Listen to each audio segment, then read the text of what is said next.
Welcome to the Win, Make, Give podcast. It's Chad Hyams here with no Bob Stewart. That's right, folks. You know, it's some of my favorite episodes when Bob messages me and says, Chad, I'm not available. Sometimes I know it's happening. Sometimes it gets me really excited when it happened like 20 minutes before this recording. And Bob said, I just got pulled away. So, folks, I have no idea what he's doing, yet he's not here for you. And I want you to all remember who is. That's right. That was my chance to take a shot at Bob Stewart because I love doing it. You know it. I'm not alone. It's not a monologue today, though. I'm going to have an amazing dialogue, and I'm going to get to ask the questions I want to ask, not the questions Bob jumps in and asks. And I'm here with my guest today. You're going to love this one. It's got some great energy from our chat before we started the call today. I want to welcome to the Win, Make, Give podcast our guest, Damian Lupo. Damian, welcome to the show. Hey, it's great to be here, and I'm glad that Bob did not get pulled over and just pulled away. So that was good. Yes, pulled away, not pulled over. Although, for all I know, actually, he just had a typo on his text, and he really was pulled over. Probably not, though, knowing Bob. Damian, we don't do bios here at Win, Make, Give. We want you to introduce yourself to our audience with what you truly believe is important, not with the ego thing that ChatGPT wrote about you or something like that. So introduce yourself to our audience. Yeah, it's funny because I think about, like, I'm on this mission to help people break their financial shackles and be free from financial bondage. I don't know if ChatGPT could figure that out or would even come up with something like that. I certainly didn't have ChatGPT like when I started this thing 30 years ago, when I started being an entrepreneur and doing the thing that gave me all the wisdom, if you will, or the baldness. And, I'm like you, I've got all the head of wisdom, where I've gone through so much hell that it's, that the hair leaves or it turns gray. And that was just me going out in the real world and doing the real things and learning by falling on my face, launching 70 plus companies. And it just taught me a lot. And ultimately, by doing that, you end up with a different experience that you can teach from and you can grow from. And I think that that's the most valuable thing that I can bring to the table is 30 years of really doing it. All right. I love that. I heard there's 70 companies, like 70? Yeah, 70, more than 70 companies today. Okay. How many of them do you still have? How many of them are still going? I mean, what's the success rate of the 70? Did they all be successes and you've sold them off, or you're still running some of them? Dive into that for me. I'll give you a hint. If anybody ever says they have 70 companies and they've never lost money or they've never failed, they're lying to you. Yeah, absolutely. Right. Yeah. Like most of them didn't make money. They were learning experiences. I don't look at these experiences as win or lose. I look at it as either win or learn. And that's how all of it, they've stair stepped. So the main focus today is Frame Tech, where we're solving the housing crisis. And it's gone from 0 3 years ago to a $500 million valuation, because it's stepped on all of the experiences from that me and the other guys on the team have had over the last 50 years.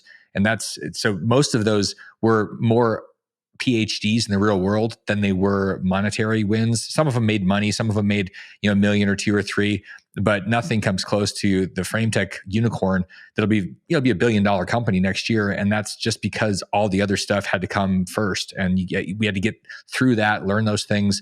And then you end up developing this wisdom because you've actually done it. And reading a book or going to college is not the same as going through all that crap.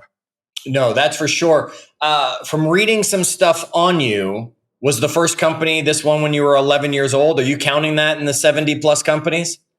I don't know if I actually counted that. It was a company, but 70 formal companies where there corporate documents and actual bank accounts. 11-year-olds don't know about that stuff. No, at that point I just knew that my parents were telling me we were broke and we couldn't afford video games. And I said, I don't buy your BS. I'm going to go figure it out. And I went out and created a business, hired them to drive me around and buy and sell the games. So you were buying games and then reselling games, or you were just inventing your own games that you were selling? No, it was like the first wholesale retail thing. This is literally before the internet. The internet was like the 95, 94. And this was the newspaper. People were selling big piles of games they were bored with. So I went out and bought all these piles, and that was the wholesale. You pick up something, solve a huge problem. And that's the origin of the entrepreneurial mind. The problem was somebody had all these games. They wanted cash to go buy a brand new game. And so I bought all the games from them at a discount. And then I played the games I liked and then sold them off at retail, 1 or 2 at a time, and made 60 to 80% profit. And then all my games were basically free. So all the problems that I saw were solved. And that's what it is to be an entrepreneur. Okay, so if we get nothing from this call, if people literally turn this off right now, you've already given them the biggest nugget, which is find a problem, solve a damn problem. That there are so many problems. Every time somebody bitches or complains, I'm like, there's your opportunity. And then if you go, well, it's too small, great. Go find something you'll bitch at that's bigger for more people. Because typically you're not the only one bitching about something. There's usually a whole lot more people that are upset about the same thing. That is an opportunity, and they're everywhere in every place in the world. Wow. Okay. So I love this. 11 years old, already starting with the, buying, selling video games, turning it into a business before it was easy for us to, go to whatever the sites are nowadays where you just trade them in, basically the old Netflix DVD version of games or whatever, or GameStop, which will buy them back and sell them to you and all of that. It's one of my friends. He's a video game junkie still, and he doesn't have a game for more than a week before he takes it back, trades it in, gets something new to play. He's bored with it.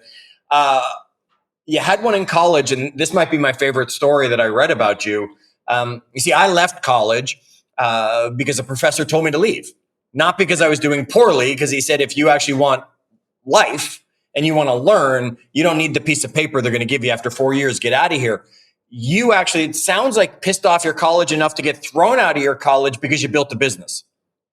Yeah, it's funny because when I look at it, I laugh because this was like before Amazon got into this space where they were buying and selling used school academic college books, and I just got irritated because you buy a book for $100 brand new, and then you sell it back for 50, and then they sell it to somebody 5 seconds later for 75, and I was like, man, this is a lot of fat, and I bet I can do better. And so I reimagined this, squeezed the margins, and sold things, bought them back for 60, sold them for 67, and everybody was happy except the bookstore. The bookstore went out of business, and the school got mad because nobody's there to sell paper and pencils for the rest of the semester. All their money was in the used books. And they said, either shut it down or we're going to kick you out. And I said, I'm not shutting it down. This is paying for school. In a week, I paid for the entire semester. So I got kicked out and paid for school, and off I went. But it was again, looking at a problem, something that was annoying, and realizing that I could serve everybody. And I don't, when I say it's win-win for everybody, the legacy doesn't win. Same thing with frame tech. The legacy construction industry is not going to win, but the entire society wins, because it's kind of like a zombie bank in Japan since 1990. The government will not allow these companies to die, and they artificially inflate them using really low rates. And it's the same philosophy. You got to purge out the old growth, if you will, to allow new trees to grow in a forest that's been burned down. And unfortunately, a lot of times we don't want to do that. We want to protect these old legacy things with governments or whatever. And I just went in and said, screw that. I'm going to go do this. And I basically burned down the bookstore. So what you're saying is, if had you gone just one step farther, it could be lupo.com that I'd be buying things from today instead of Amazon that I just bought something from earlier. That's the thing about thinking big. I wasn't thinking big enough back then. And you're right.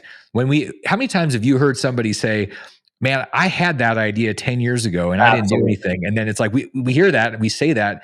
And the reality is it takes action. Ideas are worth about 1% to 2% of the entire enterprise max.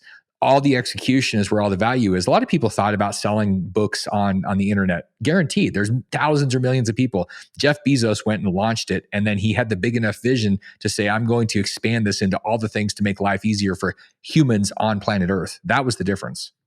Yeah. That's a big step, folks, right? Make sure you hear that. Hit the back button a few times on your phone. Hear Damian share that again, right? We all have ideas. The question is, are we thinking big enough with those ideas? Because the idea is really only that small percentage of it. It's the taking action. I had someone just this morning who told me an idea. And I was like, great, tell me the first 3 action steps you need. And they were like, what? What do you mean? Right? And I was like, well, it's a great idea. You're going to do nothing about it if you don't tell me what those steps are on the plan. We finished with that quick text back and forth. And they were like, holy crap, thank you. Now this might actually become something because I know what to go do. And I was like, okay. And you might not know what to go do. You got to go do something though. Agreed? Yeah. It doesn't even really matter what you do. It matters you do something, because it's going to lead into something else. And there's momentum. Even if you're bumping and stubbing your toe and you're out there tripping and running into things, you're still going to have some type of momentum. And you might feel like a pinball machine or a ping pong match. I mean, that's fine, but at least something's happening. Stalled, plateauing is not the answer. And in reality is you're going to have a groundhog day experience the rest of your life if you're not taking action. It's just going to be sitting on a merry-go-round, seeing the same thing over and over again. That's where most people are, and that's where they're going. And the difference between that and people that have these epic lives we look up to is somebody got off the merry-go-round and they said, I'm going to do something different. And that's what we all need to do in some form. Love that. Love that. Folks, do something different. Okay. Many of our audience members are entrepreneurs or they're in sales. Many of them from the stream we bring people. We have a lot of people that are in sales, entrepreneurship, one piece of it or both pieces of it there. Let's talk about transactional services that people are doing out there. Authenticity is this word I hear thrown around a lot, Damian. And what does that word mean to you? And how do we actually create bonds with people that they'll come back to us again and again and again, even if our prices are better, worse, indifferent? How do we go from there? How do our entrepreneurs and our salespeople become part of the answer forever? The first thing is don't be an artificial asshole. Like a lot of people that are out there are fake. And I mean, the amount of times that you now see people on, and I can name some names, but I'll just leave it at this. You go to Instagram or Facebook and you have somebody in there talking about their integrity, talking about their authenticity, makes me want to vomit. If you have to talk about that stuff, you're full of shit. You literally what happens is I automatically don't trust you because what's authentic is what I feel, and what's real is your ability to execute. When somebody is, you can tell when somebody's trying to sell you, and the way you know that is they're trying to figure out how they're going to get their hand in your wallet. The person that's not selling you but is actually going to get something sold because you're going to buy it is the person that's asking you questions, trying to figure out the problem and deliver a solution that you can't wait to buy. And ultimately, you have to be present and focused on the right thing. The right thing is not how much money you're going to make. Money is a side effect of all these things, these solutions you're going to have. And when you take care of people, Zig Ziglar years ago said this very classic line. He said, if you want, you can have anything you want if you help enough other people get what they want. When in sales, the wrong approach with salespeople is going out there and using these crazy sales techniques and try to trap people. Nobody likes that experience. We all think of it like, oh God, that's like going and buying a car at a dealership. What's really great is when somebody's helping guide you. A salesperson's job is to help guide somebody towards what they already want. They just don't understand how to get there. You're literally like a navigator, a guide on a boating trip or something. That's your job. It's not to drag somebody somewhere, but that's what sales has gotten to. And then the cutesy, I'm an authentic kind of person, and having a goofy, like disingenuous laugh and making people see right through that stuff. So ultimately the question is, who are you in this for, you or them? Oh, yeah. That's a question that hits deep for a lot of people if they'll stop and listen to that and really honestly answer that, right? Are you really in it for them? Because everybody's going to tell you, of course I'm in it for them. It's all about them. What if you were doing it for free? Would you do it? Right? And the answer from 99% of the people is no, I wouldn't. I need the money. So really it's about me. And that's what's making me make the decisions that I make in many situations.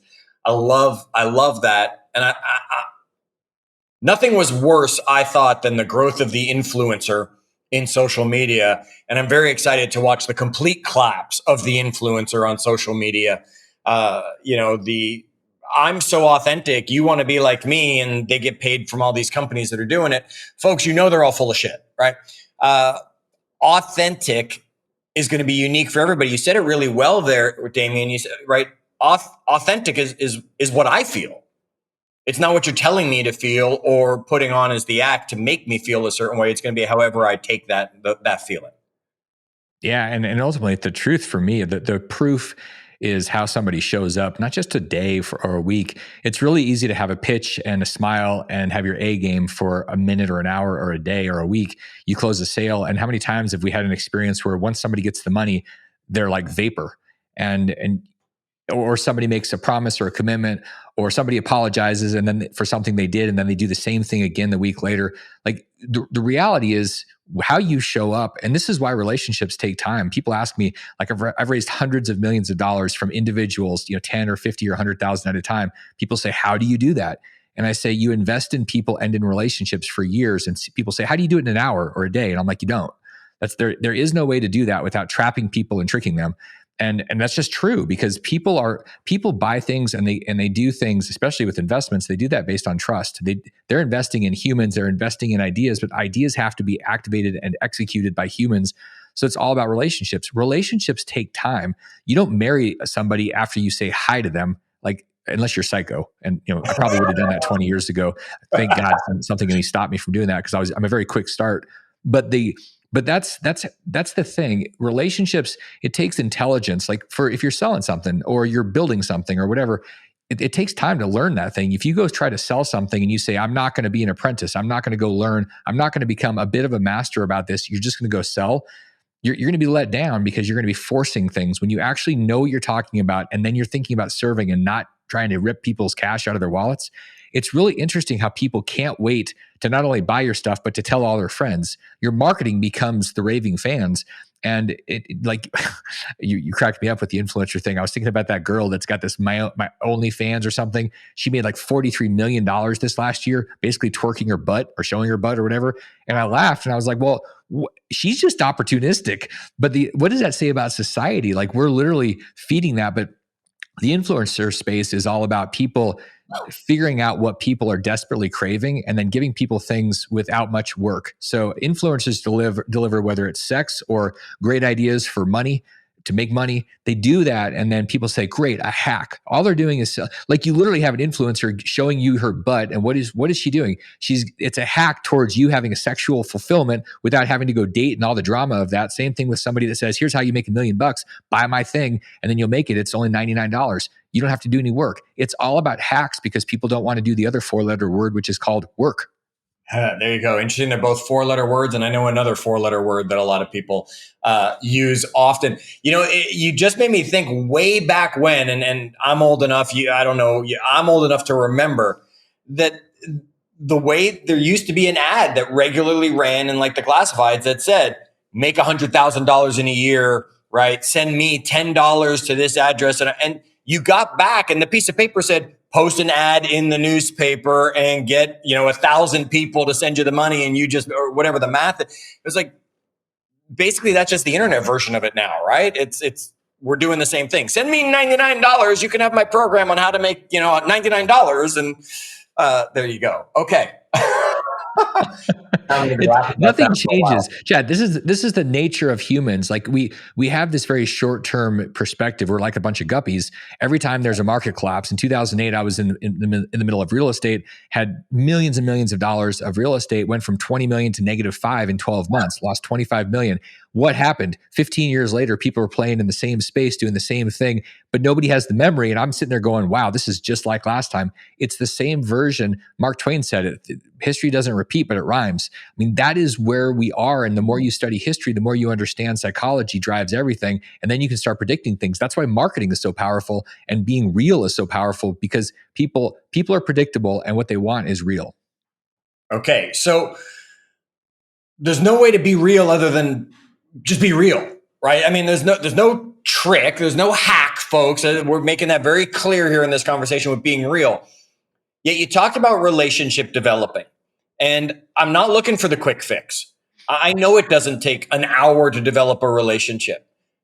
Yet is there some sort of system, some sort of strategy, some sort of model you have followed to develop relationships, even though they might take months and even years to get to a level? Is there still some sort of, every month I make sure to text the people that I'm attempting to develop a relationship, or I'm always on the lookout for this, or I do that sort of thing? Are there any steps that are common that you've noticed along your path of developing relationships that you can then get investments of that sort out of? You've built them so strong. So there's two things. One, if you have any type of interaction with somebody, show up and be world class. That's so unusual that people are going to pay attention. They're going to say, all right, you have to be a part of my life. And that goes along the lines of what a lot of people do is they reach out to somebody and they want to have a relationship, and they say, what can I do to help you? Man, people that are busy or building, they don't have time to try to figure out what their problems are to train you. What is amazing is when you solve the problem and then they go, whoa, you just went and solved my problem. I didn't even ask you.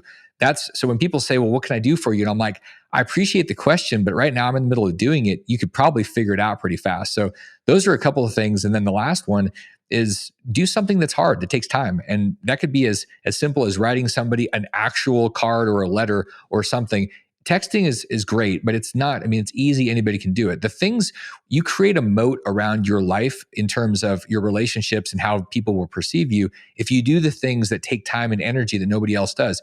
Do people actually call people on their birthdays? No, they post something on Facebook with 10,000 other people. Do people actually send letters? No, they send an email, maybe, or they have an automated chat that sends an email. But who sends an actual letter? Who sends out a physical book? Who actually does things?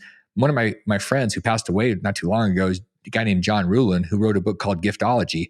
And it was all about dazzling people with extraordinary gifts. And a lot of times, most of the time, it was about the thought, the deep thought, not just the thought counts, but like literally executing with these thoughts. And you changed people's lives because they went, wow, not that they got something that was really cool. They felt something that was really cool. They realized that, wow, I'm feeling how much you care about me because you put the time and energy into doing something that made me smile, that changed my life. Those are the things people don't do anymore because they're so self-absorbed and they're so busy, and they go, well, I'll just take the money, I'll just take the thing, and the relationship will happen. But I'll tell you, when you do that, you will stand out because almost nobody does it.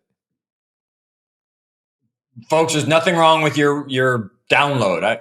There's a silent moment in there, right? I stopped on purpose. One, because I'm taking it in. Two, because I want you all to stop and just take that in for a second, what Damian's talking about. I mean, Bob, my co-host, Damian, who our audience knows well, obviously, Bob has a hat collection.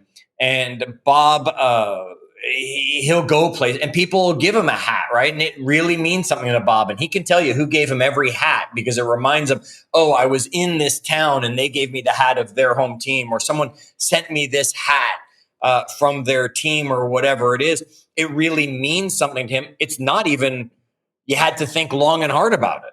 I mean, all you had to do was say, hey, what size is Bob's head? Because I know he likes fitted caps. And then who's my team? Right. And Bob's going to remember that sort of stuff. It's going to create that feeling for Bob, which creates that relationship for Bob, which will help when people are like, I want to get to know Bob better. It's like, great, open the door, send him a hat, right? He'll send you a thank you. It'll go from there. That just made me think of something that's being creative. If you're like, man, I don't know what size Bob's head is, but I want to send him a hat. My suggestion is send him two different sizes and say, hey, one's to wear and one's to put up and watch. That way you have one that's clean and one that gets dirty and you don't feel bad about it. I mean, you can be creative. People come up with excuses why I don't know what size shirt they wear, so I'm not going to send them one because then they'll feel bad because they got an extra 15 pounds and they're going to be, it's not going to fit. I laugh about all the brain damage we do to ourselves instead of saying, okay, what could be a solution, and how can I make somebody feel really important because they actually matter to me? And there's really not that much other than our own psychology that gets in the way. It's just, that's what gets in the way. Such a great point. Such a great point, right? Send Bob two hats. I don't know how many times I've gotten a message that says, Chad, what's Bob's head size, right? And I'm like, here, right? Because I know the information because people have asked me so many times, right? Or someone just sent him a giant hat. Like, clearly he's not wearing it every day. It would fill the whole screen. He's worn it for us before. It's a giant hat. It was in fun. It was in jest. It still matters to Bob just as much. What a great point. Okay. I heard 25 million in losses in 1 year. 25 million. Okay. What other than be really careful playing in real estate, right? And a lot of our audience are real estate people, so they know the market, they understand, and they're hopefully being smart. Other than be really cautious with my real estate investments, what's the number one lesson you learned from that fall? I'll tell you what, you got to have people that have been around at least 10 to 20 years longer, that have been through cycles, not just that are older, because you can go talk to your grandpa or grandma or somebody that's down the road. But if they haven't gone through the things and actually had money on the line, it's really a different conversation. When I had a mentor 20 years ago, he'd been through so much stuff. So when I asked him a question, I took notes. Every word he said mattered because it was all laced with his actual experience. And I would go act and execute. So the lesson there, and I mean, I had to go through it because I stopped listening to him. That's actually one of the main reasons why I lost all that money. I thought I knew everything. I was like, man, I've made millions of dollars. Stop listening to this guy. Went out there, and then I went from making millions, driving a Ferrari, to literally living in my car, being homeless, losing 25 million and being 5 million in the hole. That was what I needed because my ego took over, my pride took over, my thinking that I was 10 feet tall and bulletproof. And that's where I see a lot of people, because they've had successes and not necessarily the losses. You don't generally see people that are worth a lot, that have gone through a lot and lost things, that there's a humility that you go through. People that are arrogant generally haven't gone through and lost and had the pain. They might have lost some money, but when you have to sleep in your car in northern Arizona in January when it's snowing outside and you're freezing your ass off, literally falling asleep, and you only get to sleep because you're so tired, but you're shivering when you wake up, that's a visceral experience. And you don't learn that crap in college. You don't learn that from a book or a seminar. Nobody can tell you what that's like. So going through these things, the value of that was getting to the other side and having a perspective. It's like loving and losing. When your heart breaks, you understand love differently. It's the same thing losing all your money. Now, you'll never hear me say money doesn't matter. Money does matter. I love money. I love what it's all about, what you can do with it, the energy around it, creating value for people. When I hear people, I had a buddy of mine that had several $1 million in some crypto, and I said, hey, so what's your plan? He's like, well, it doesn't really matter if I lose it. I'd love to see it go to X, like 3X. And I went, I can tell you that what you just said, you have planted a seed in your mind. The only way you're exiting this is when it goes to zero, because you've given yourself permission. That's the easiest hack for you to not do another moment of work on actually understanding a plan, or you're going to lose it. And he went, oh. And that's, people need the experience. They need to be clear about what's the programming I'm telling myself. And I mean, all these experiences are gifts. I've lost gazillions of dollars in all sorts of things, from real estate to crypto to metals to, like, it doesn't matter. And each one of those gave me an experience. So now I've got very clear rules. That was one of the takeaways after 2008. By 2012, I had a very clear list of rules. I'm happy to give it to anybody that wants to send me a message on LinkedIn. Ask me for my rules for business and investing. Why are those important? Because they protect me from my ego. They protect me from my glands. When I get all excited and I'm like, ooh, that sounds fun, a shiny object, I'm going to go chase it like a drunk squirrel chasing a shiny nut. Like, that's what I'm protecting myself from.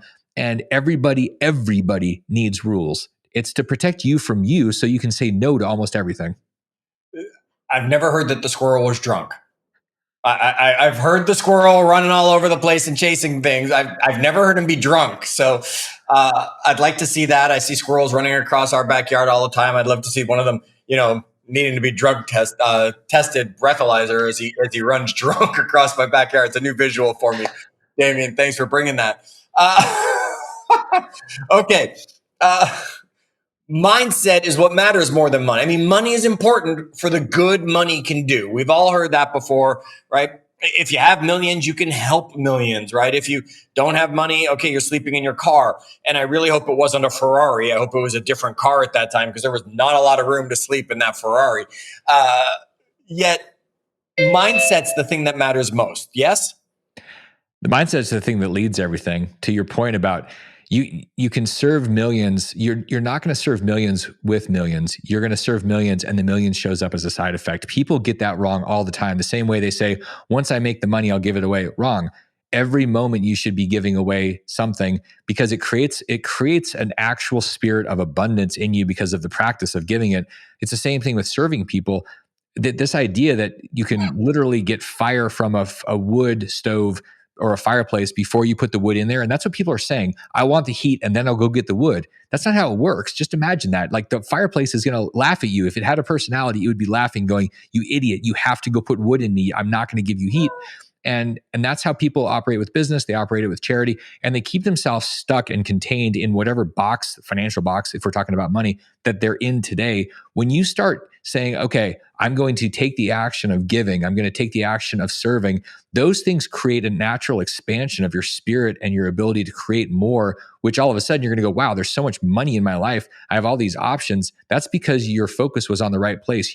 You cannot be a money bee. You have to be a honey bee. You have to go do the thing you're supposed to do, which is the purpose. The money is a side effect. People completely, they're told, go to college, get a good job, make money. Wrong. Go figure out your purpose and then spend your life dedicated to that, and the money will take care of itself. I absolutely promise there is no exception to that. You heard it here, folks, right? He promised. Okay, so it's there. Now, you mentioned your 10 rules. We won't get into them for time and all that. If they want a copy of those 10 rules that you use as guidelines, they should go to The 10 rules, shoot me an email on LinkedIn. Find me Damian Lupo. I'm the only Damian Lupo on LinkedIn that I'm aware of, unless somebody has duped me, which apparently they're doing. So if they send you some goofy set of rules, find me. I think I'm verified, but you're going to find me. And the other way is really easy. DamianLupo.com. There's only that, and that's me. Okay, so there you go. So go on LinkedIn or go to the website, ask for the rules, right? Tell me you heard him on Win, Make, Give. He'll make sure you get a copy of those, no problem. Okay, we were talking earlier, and something that came up in the conversation was the baseball metaphor. Bob and I, we're both big sports fans. I think I know where this is going. It just came up casually in conversation. I could be completely wrong and have my preconceived notions. Talk about the baseball business metaphor that you wanted to make sure you got to share today. Well, here's what's interesting. When we think about our training, our programming, our indoctrination as children, we're taught about mistakes. We're taught if you need to make at least 70% to pass. You barely skim by if you get 60%. And so that means you got 30 or 40% wrong. Imagine in real life if that was true. Like if you think about somebody in baseball, if you get 3 out of 10 right, meaning you miss 70, you're a Hall of Famer and you're making 10, 20, $30 million a year. In business, same thing. You go out there and you only have to get 1 in 10 right or 1 in 100 right in business to become a gazillionaire. Like that's reality, but we're taught the opposite. So what does that do?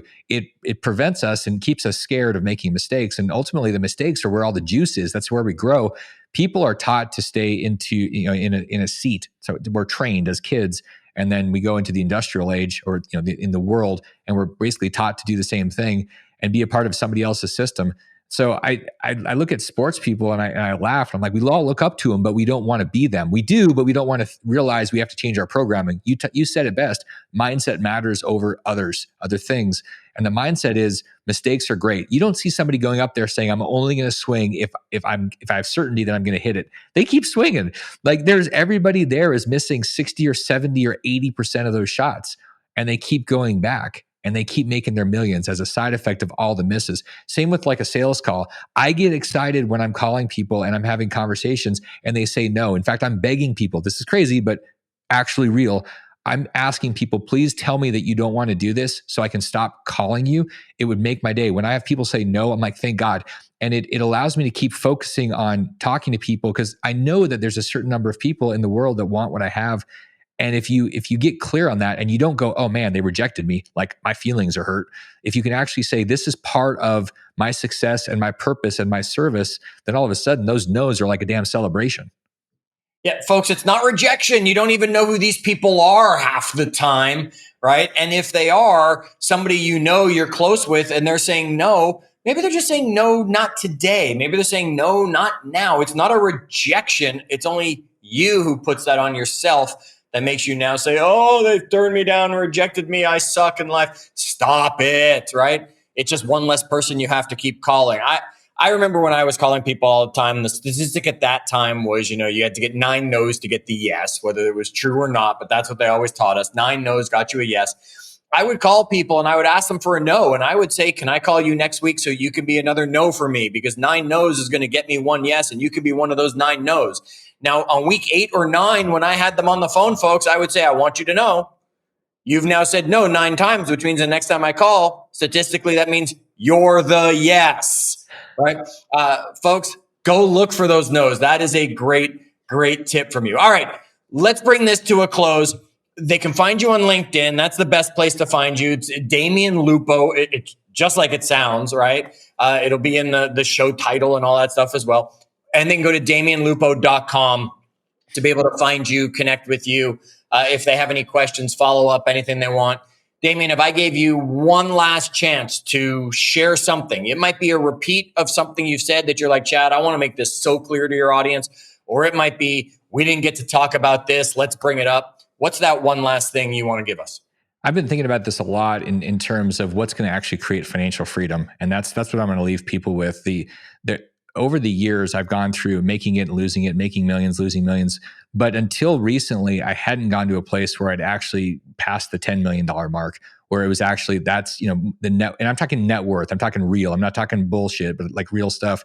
And what I'm realizing is that if you want to be financially free, you literally have to build that. You've got to get to 10 million. Why? Because $1 million you can trip into, but it's not really freedom unless you want to be a pauper living off of rice. So if you want freedom, you want to be able to do what you want to do, travel, just live your life on your terms. And so I wrote this thing. It was called the 10 Steps to 10 Million. And it was my process. And it's a process not only I've done multiple times, but with other people. And so that's a download for you guys. You just go to turnkeyretirement.com and download it. It'll give you my playbook. And the reason you have to do that, whether you're like, I don't need 10 million, I need 5 million. The point is it's going to evolve you. Like there's a process you go through where it evolves you. And when you evolve, nobody can take that away from you. Even if you lost the money, you're going to end up being a different person that can recreate it. And the confidence is where the freedom lies. It's not the money. So your process in going from where you are to 10 million or beyond, that's where you actually develop that freedom. That's why I wrote that thing. It's literally like less than 10 pages. You're going to go, well, how is that simple? It is, but it's about the hard part is going and doing it. You've got to actually take the action and take those steps. So my suggestion is start there. All the other stuff is great. Visit me on LinkedIn. But the reality is if you can get that stuff in motion, within 10 years, your life is going to be completely different and you'll definitely be off the merry-go-round. Okay. And that website, one more time, if they want to download it, was? turnkeyretirement.com. There you go, folks. It's simple. It's easy. Damian, thank you for filling in for Bob, letting me ask the questions and focusing on the stuff I wanted to get out of the conversation because I sat here and I got a whole bunch of it. We really appreciate you joining us here on the Win, Make, Give podcast. Thanks for having me, man. I appreciate it. Folks, somebody needs to hear this message, so go share it. And until our next episode when Bob returns, do good.